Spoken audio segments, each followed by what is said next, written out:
Welcome to another episode of Exploratory Programming.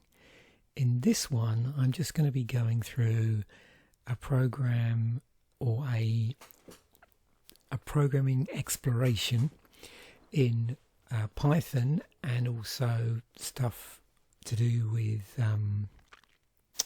Gemini-2.5-flash around document analysis. So you'll see the name of this program is Document Q&A Assistant. Now this particular program, through a process of multiple brainstorming sessions in multiple LLMs, has got rather large, and as a consequence I've got a ton of documentation here, so I'm not going to be going through this sort of function by function specifically. What I will do is, as always, I'll upload the code to my GitHub page, and as you can see there is extensive documentation and or comments in here to help you navigate your way through this. So how did this all start? Well, what happened was I was poking around with various things in Google Gemini and sort of chatting about some of my findings with my wife, and she said, well, yeah, could you explore document analysis a little bit and see if you can get it to do a number of different things. Basically what she was interested in is the ability to be able to do like a Q&A session with a document where it was only answering questions based on what was in the document. And if you've done any sort of RAG work or seen any of my episodes that sort of deal with that, you'll see that, yeah, it's something that is used a lot, or should I say something that you can use generative AI to do. And of course you can do this online. You can just upload a document to many of the different services that are out there. You can also upload the document to, Notebook LM, do various things around that. So at some point we spoken about that, but then I thought, well, it'd be a good experiment for me to just sit down and brainstorm this through with various LLMs and start to understand how you could do this also using more of a GUI interface ultimately. So when I started this out, the original version was a CLI type interface, and that worked really well, did what we wanted it to do, so that was good. But then I obviously got adventurous and started thinking, well, I should produce a GUI version, or get generative AI to help me produce a GUI version for this. And as a consequence, I went down a load of really interesting exploratory programming rabbit holes, and touching on various techniques and tricks that I'd not really properly explored. So this is what I suppose came out of that process, and that's why I wanted to share it, because there's lots of really interesting things going on in here that are worth sort of pulling apart, breaking, refactoring, basically doing what you will with. So let's actually look at what this does. That's probably the best thing to do. And then we'll talk around it a little bit and why it's sort of certain parts of this fascinated me. So let's run this.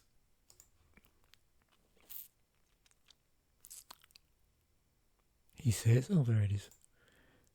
Actually, let's come out. You can see I was just experimenting it with it before the session. Let's run it again. So there's quite a lot of debug stuff still in here, and it's returning a lot more things to the screen than probably a final version would want. But that's what's nice about this sort of exploratory programming space, because you can play around with all this, and at this point you get to see all the sort of gnarly bits, if you like. So once again, warning here, this is not in production ready by any stretch of the imagination. All of these episodes are about exploratory programming, and basically, kicking the tires with various techniques and leaning heavily into generative AI to sort of help you experiment with concepts fairly fast. Because to do this usually probably would have taken me weeks, and ended up with a lot of late nights. So this is why I love these sort of tools. They're great ways of experimenting with ideas in programming that you want to experiment with, but the timeline can be quite long. But with generative AI, it sort of shortens that timeline down quite a bit, so you can experiment with all this stuff. So we have I won't press the show hide here, so there's a part here which just checks that it's grabbing the Gemini API key correctly if you need to do that. So we're leveraging for this a specific library in here. If we go to the top, you'll see this, which my understanding is that's part of the base libraries in a Python install. So it's just there.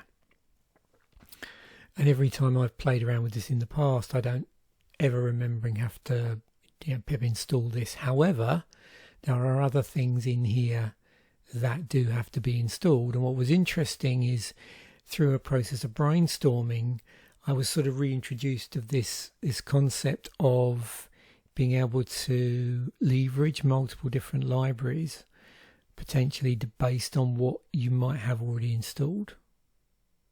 So we'll look at some of the features around that in a moment. And obviously that makes the code a lot longer than you could make it. So once you've settled on certain libraries to do certain things, then you could strip out the code to do that, because the exploration there has sort of finished. This handles three main types of files, so Word documents, PDFs and text files. The original CLI version that I was playing around with last week before I recorded this video just did Word documents and text, basically. So the libraries here are for basically doing extractions from Word documents and text documents. So we're going to browse for a document. I have 3 here. So we've got a book that I purchased as part of a Humble bundle. So C# cookbook, I should say. A Word document which I actually got. So it's a sort of fictitious report that I got one of the generative AIs to create for test purposes, and there's also a text version of that document. So I'm going to start off in here, and then we'll switch to the PDF. So that just browses it. Now at this point nothing's loaded in memory, so it allows you to lock in on the file and then you can hit load. So at this point we can't ask any questions, nothing is loaded here. So let's just load this. So there we go. Pretty fast loading there, it's not a massive thing. It does a bit of a content preview, so you get this interesting, I suppose, just sort of debug narration going on. Also in this, both Google search is on, although it doesn't really use it just because of the way the prompts are worded, but it has potential there if you wanted to do you wanted to leverage like external knowledge, you probably have to tweak the prompts and the system instructions to do that, but it's there if need be. So what you'll find is as you use this, you'll get certain things come back to the screen. Thinking mode is on in that sort of -1 setting for Google Gemini, so it uses as much thinking as it deems necessary. And also it does report back to the screen as part of the results. The thinking process is all part of the same thing. So at this point in time, it's very much, an exploratory system. We've got clear session, save session, and check dependencies. All the check dependencies does is it sort of tells you what's currently being used in terms of the processing libraries. So we've got built-in support for text. We're using Mammoth for the docx doc files. We are using PDF Plumber for the PDF files, and also PyPDF2 is available. So these are basically all the things I say using. These are the things that are currently available and have been installed on the system. So that just tells you up front, what this can cope with, what's been loaded. Now, obviously, if you run this with, because of the way this is done through a series of tries, if you try and run this program and none of these libraries are loaded, then it's not going to out and out crash. With the standard error, it catches all of those and manages them gracefully. That's the idea anyway. So, okay, so let's ask some questions now. I can already see here this, but we'll ask it anyway. So, when was this prepared? Is a good one to do. There we go. And we can do things like just say summarize. So if you're not familiar with this way of working, essentially what's happening here is you're getting the model to work exclusively within the document. And so everything you ask it is going to be dependent on information that's in the document. So let's just see what happens here, because this is all part of the experiment here, and over time you might want to change this, do something different, rephrase the prompt, rephrase the system stuff. There's loads of stuff in here that's open to be tweaked in the code. So if I say, what is the weather today? See what it does. Yeah. So you can see that there's the thinking. The document contents does not contain any information about the weather today. So we've really sort of locked it in. And again, you can play around with this a little bit if you want to get it to behave slightly differently. But for the purposes of this exercise, that's great. That's what the original idea was although there's features in here that would allow it to do that, it's not currently breaking out. And of course that gives you the opportunity to experiment with some interesting crafted questions as well, to see if you can sort of break those internal in code guardrails, for want of a better word. So you can see here's there as well. I didn't show you the summary properly, so you can see where here it's not so clear, but it's possible to look or see with the way the spacing is.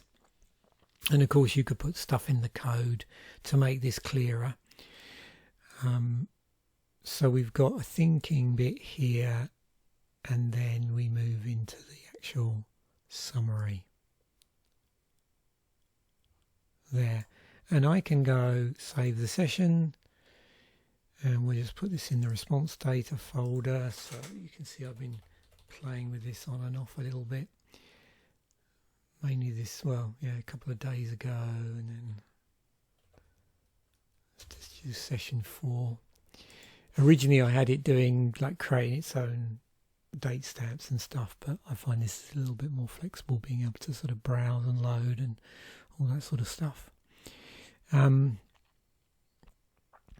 So yeah, what I was going to do is go in here. So session 4, let's have a quick look at this. As you probably know if you work these, the MD doesn't always pass certain linting tests. So there you go, that's what it looks like when you save it. So you've got the date, time, the document information, stuff like that. Now of course you could modify this so it captures stuff like, the temperature, system, prompts, all those sort of things if you want to. But the focus for this, when I originally did it, was purely to just capture the answers, including any thinking that was going on within there. So there we go. So that's that. Now, how does it handle larger documents? Well, that's a good question. So let's just clear this session. Now, of course, it doesn't go to another document until we point it to another document. So although we've cleared the session, we can carry on asking questions of this document. So let's browse to the cookbook, and you'll see when I load this, it's going to take a lot longer to load the document. Now that raises another issue. It's when you're doing this sort of stuff, obviously context is everything, and yet with models you're only going to have a certain size context window. So there is going to be a point at which things start to break if you start chucking ridiculously huge documents at it. That's just, just a heads up. So there's very few in here guardrails for that. That's part of the experimentation process at the moment. But yeah, just be careful shoving, massive documents. This one I've experimented with earlier. So we can now start asking it questions. We could try stuff, and again you would want to just validate this, see how well it's doing. We're just taking this on trust at the moment. But we could say things like, how many examples are there in this?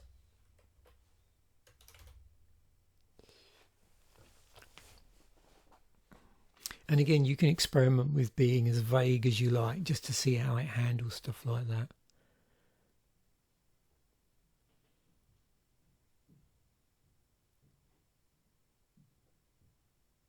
So that's what it reckons. We'd have to check the document just to see whether that was correct. So then we'll go through. Notice down here we've got some degree of feedback. We could introduce like an interesting progress bar, something like that maybe, if we wanted to. But at least we're getting feedback about what's going on. So let's do, what is the longest code example? So this is, I found quite a good one to ask, because it really has to think about this, usually. Now the other thing you can experiment with this as well is, at the moment,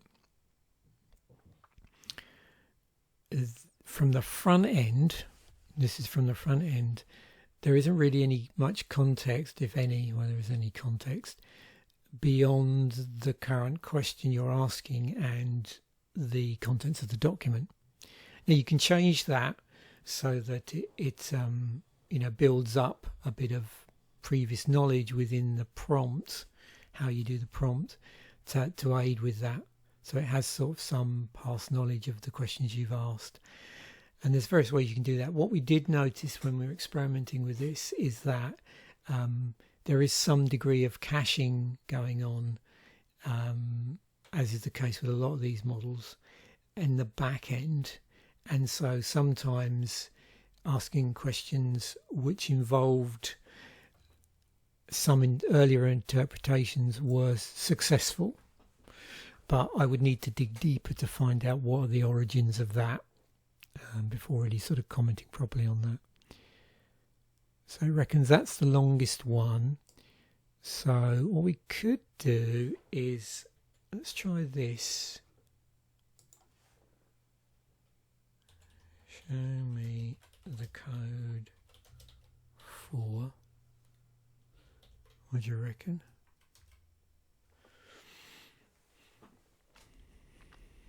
And again, you'd have to do a proper analysis here, but I just wanted to provide people with tools to experiment with some of this stuff. So there we go. So let's just save that session. Now, obviously here, as you probably gathered, the formatting, the passing of the resulting response from the initial request is pretty minimal. So that's worth remembering if you want to go down the route of restructuring the sort of structure of the MD stuff, the markdown. But let's just see how it's handling this, because how it looks here might not be reflective of how it is in the final thing. So let's just check. Won't close that completely, we'll minimize it. So session 5.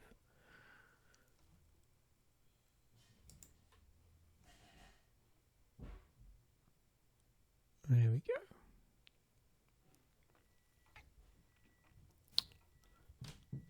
So there's all the different sort of code blocks. So yeah, not really formatting it fantastically, but again, remember what it's doing is that it's pulling the text from the document. So there's already an extraction gone on there. So yeah, it's going to potentially have problems with that. So if you wanted more elaborate code or nicer indented code, you'd have to do some sort of parsing for that. Anyway, I think I'll stop it there. So another idea for a bit of exploratory programming. Yeah, this touches on a lot of really interesting libraries to experiment with. As you can see from the sort of top here, we've got this this particular library for doing the GUI. We've got the user request library. You know, some of these you've probably seen before. There's a bit of threading going on here as well. It's thrown into the mix, and then we've got these different libraries which we could potentially lean into based on what we've already got installed as well, and they're predominantly for handling either Word documents in terms of docx or doc format, and then also PDFs. So thanks once again for watching. Bye for now, and I'll catch you in a future episode.